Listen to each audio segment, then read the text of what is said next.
why do we need a smart TV? I started working in the smart TV space 2 years ago. And 2 years ago, when you talked about smart TV, there was one person sitting in the room if it was developers. We developers are not the intended audience who will push smart TV into the market. It is completely different, the reasons. If you look at the TV market today, you will see it is cutthroat. The manufacturers are chopping up one another. You can film me, it's no problem. The manufacturers are chopping up one another, essentially trying to gain customers, but the moment the customer buys the television set, he is lost to the manufacturer. Who of you bought a new television set in the last 2 years? Who of you bought more than one new television set in the last 2 years? This guy is a perfect victim in the back there. Score.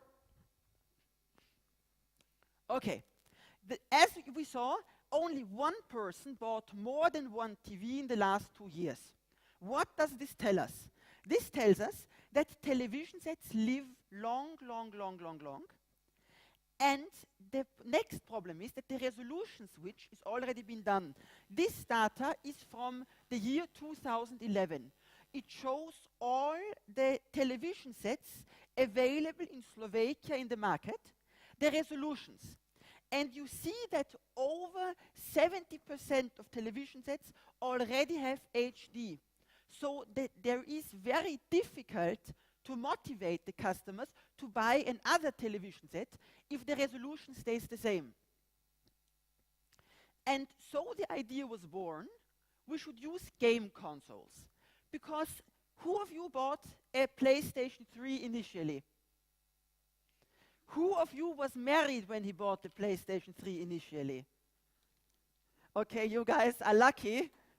And Sony put an additional 300 euros on top of the box for me to be able to carry it home.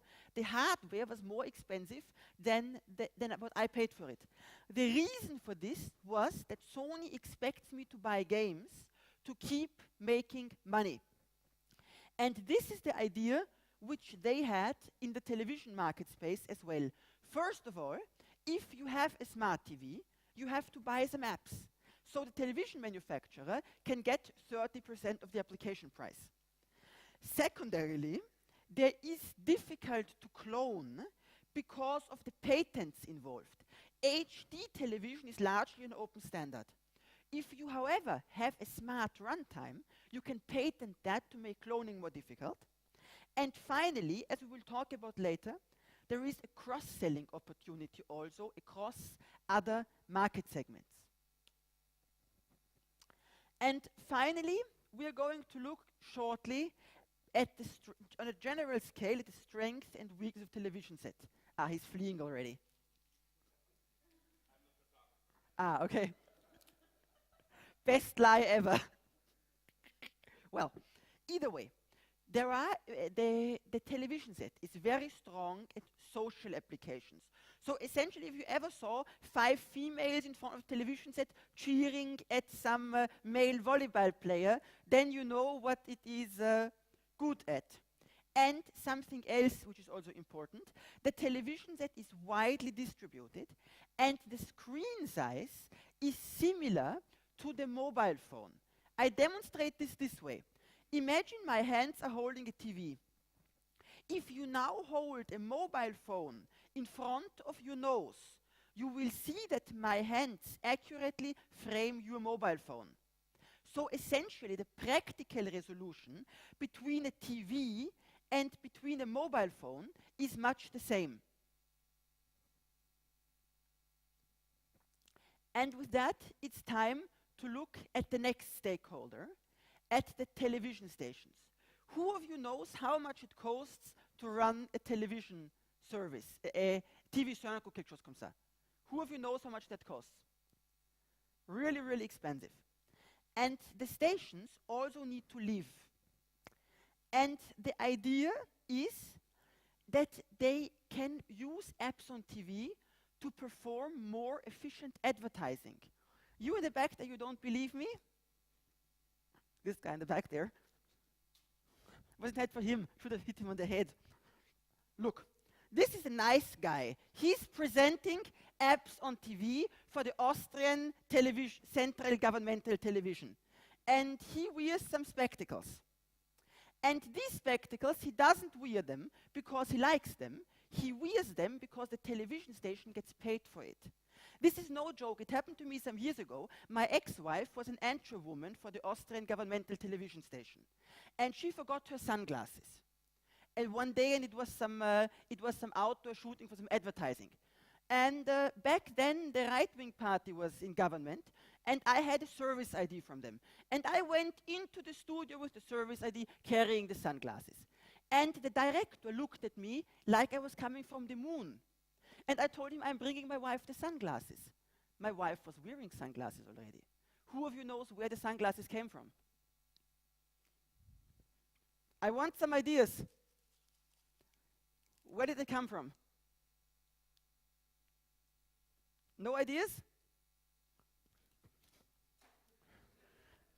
If I don't get any feedback, I shoot you guys randomly. The sunglasses came from the manufacturer who paid the governmental TV 50,000 euros for the sunglasses to be worn for 5 minutes. And this is a point where apps on TV will kick in. In the future, the user can simply push the red button on the remote control and can, are you coming close to the chocolate? And can quickly buy stuff using apps on TV, generating revenue for the TV station. So we've got the manufacturers interested in apps on TV, and we've got the television services interested in apps on TV.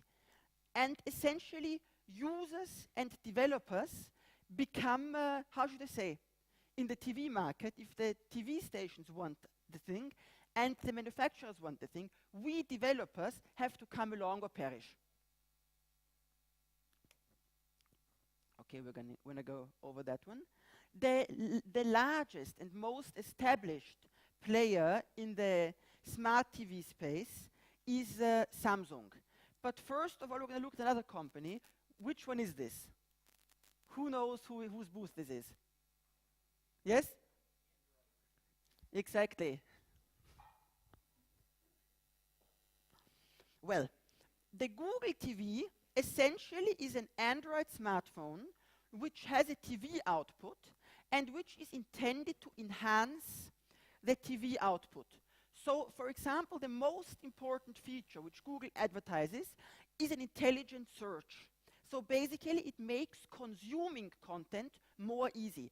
The TV is still a consumption device, and Google makes consuming more easier. In addition to that, there also is a web browser. There are apps from the App Store. And we have the first cross-selling opportunity. A smart TV provides the manufacturer with the opportunity to perform cross-selling.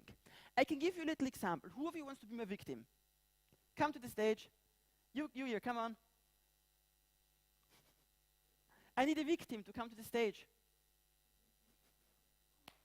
Applause for the victim.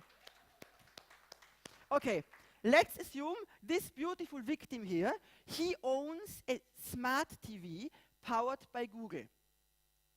He will want to stream from his mobile phone his movies, for example, the movies of his wife cooking coffee or something like that. He wants to stream them to the television set. And so he will also buy an Android smartphone, because the Android smartphone is the only device which can stream to a Google TV. So essentially, the smart TVs also provide the manufacturers with an opportunity to cross-sell digital cameras, television sets, notebooks, smartphones, and so on. Thank you for the victim. You want some chocolate? So applause for the victim.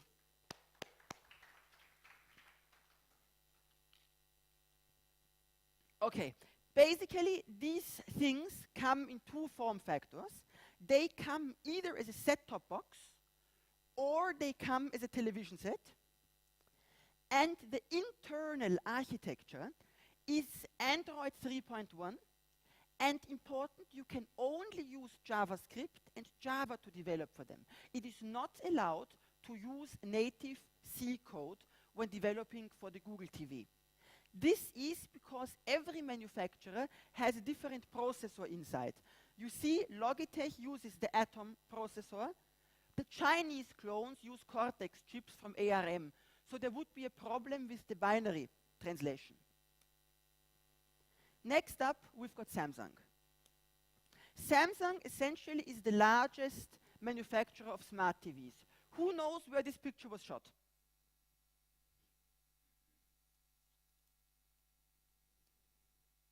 This is right in Slovakia, in a pretty popular area of Slovakia. Here is the Prime Minister's building. Here is the largest private bank. Here is my apartment. And here used to be a high-rise building. And Samsung chopped off the high-rise building, it was an old high-rise building, and put up a huge ad for their smart TVs. And it's there for like 2 years now, and they don't plan to remove it. So you see that really, if you go into a store to buy a television set, then you, in 99% of the cases, if you say you want a smart TV, they offer you a Samsung. And the architecture which Samsung uses essentially is typical for all smart TVs. So we have at the bottom the TV which runs some kind of kernel, usually Linux.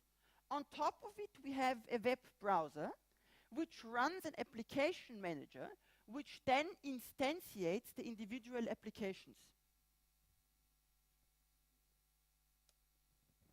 And Samsung supports 3 different types of application.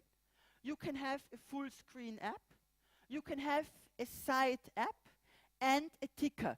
But these 2 are not allowed to be used in the EU because the governmental television stations refuse to allow their content to be shown next to content from third parties. So this is only in the Americas and in Asia. The latter 2 are possible.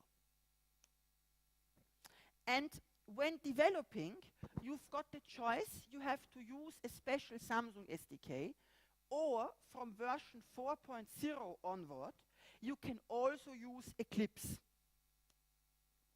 And as we already said, the projects are basically websites. And instead of a page, Samsung calls it a scene. So what is a web page for you on the desktop? On the Samsung Smart TV, it is called a scene. So we've got the scene 1 HTML, CSS, and JS. In addition to that, there is a configuration file which allows you to set basically up the project structure. There is an initialization file which starts the application. And essentially, as we said, then there are the individual scenes. This, if you look at the scenes, it is really, really easy. And because you're just coming back, I just went over the structure of the scenes. You can have the slides later on after the talk. You didn't miss much.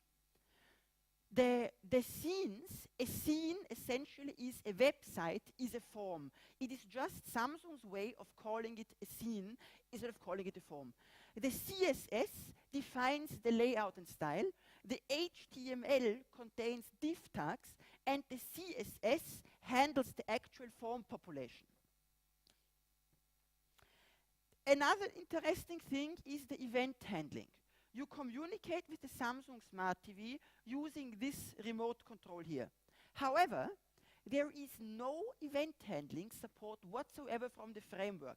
Essentially, all you get is a list of API calls to set or to remove the focus. And it is your job as a developer to respond to the incoming events, left, right, up, down, and enter, and you have to move the focus across the screen yourself. This is only with Samsung. It is very, very important. This is with no other manufacturer except with Samsung. And Samsung has its own control API, and this is very important. I would recommend, if you want to develop, you should make a picture of this slide. This is the most important slide in the whole presentation. And I wake up some people here. It's the Samsung Smart TV. Selecting the controls is done using jQuery. But then, when you have the pointer, you need to call a special accessor function which handles the actual communication with the form. So, if we ask ourselves, is apps on TV for Samsung JavaScript? Yes, it is. The language is, and the logic is written in JavaScript, and it's basically a large website which can't scroll. However, you've got a completely different user interface system, and you've got a relatively strange set of APIs for printing and so on. Next up is Opera. Who of you knows Opera? Who doesn't know Opera? Okay, everybody knows Opera. Opera at the Mobile World Congress, they decided to get into the apps on TV business as well. But basically, their offering is very, very simple. It's just a list of links to third parties. So it's basically like a search engine for web apps. So Opera has no real public API and so on. Next up is LG. LG is very important because they do a lot of partnering with operators. In Austria, for example, there used to be a deal where you got a free television set from LG if you bought an LG smartphone. And LG, they have an architecture. As you see, it is very, very similar to the architecture used by Samsung. You also have JavaScript applications running in a web browser engine. And their system is basically, it is much more standard conform than Samsung's because LG doesn't have their own user interface library. So you create a normal HTML5 user interface and the LG TV accepts it. The Samsung TV prefers to have its own user interface library used. Then there is one more thing which is really, really cool. With LG, you have a mouse. If you have an LG Smart TV, there is a thing, it's called RCU. You hold it in your hand like that, and it is like a mouse. It makes scrolling easier. Next up, we've got Panasonic. Panasonic has a system, it's called VieraCast. VieraCast is different from all the other systems we mentioned before because VieraCast renders the applications on their server and pushes bitmaps to the smart TV. It's a bit oversimplified, but it works a bit like that. And the problem with VieraCast is that there is very, very little information available publicly about the technology. The SDK costs money, and even if you are willing to pay the money, the developer side is down 95% of the time. So you've got your credit card, you want to visit them, you want to give them 700 euros for the SDK, and the developer side is down. I mean, I'd call that they don't want to have my money. Okay, and then finally, we've got the sauna idiots, better known as Nokia. Most smartphones today can use a TV as a second screen. So you connect your cell phone to a TV or to a beamer, and you can stream out movies and so on. This works largely generic via HDMI, but if you pair up, for example, an Apple device with an Apple TV recipient, you get some benefits, as I said, cross-selling. So finally, it's time to take a look at the problems in the smart TV market. First of all, there is a lack of awareness. I made myself the joke once to sit in a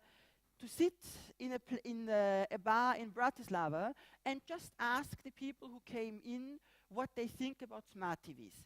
Most of them had a smart TV, it was an upper class bar. They told me either it's just a gimmick, or they told me the apps are useless, or they told me I don't give a fuck. So user awareness is very, very low, and of the users who have tried it, they were not impressed. Secondarily, there is a lack of standards. As we already said before, every manufacturer develops his own system to bind the developers to himself. So there is no real commonality yet, except for the JavaScript engine, and there are different input systems. There is no money. Most stores only distribute free apps, and you have to put some ads inside. And finally, there is updateitis. Once a month, there is a new apps on TV SDK, and it breaks compatibility with your old apps. And with that, I'm done. I thank you very much for being my audience. Rate me kindly, please. Follow me on Twitter. I will make an extended version of the slides available in about an hour. And I thank you very much for being here and ask for questions.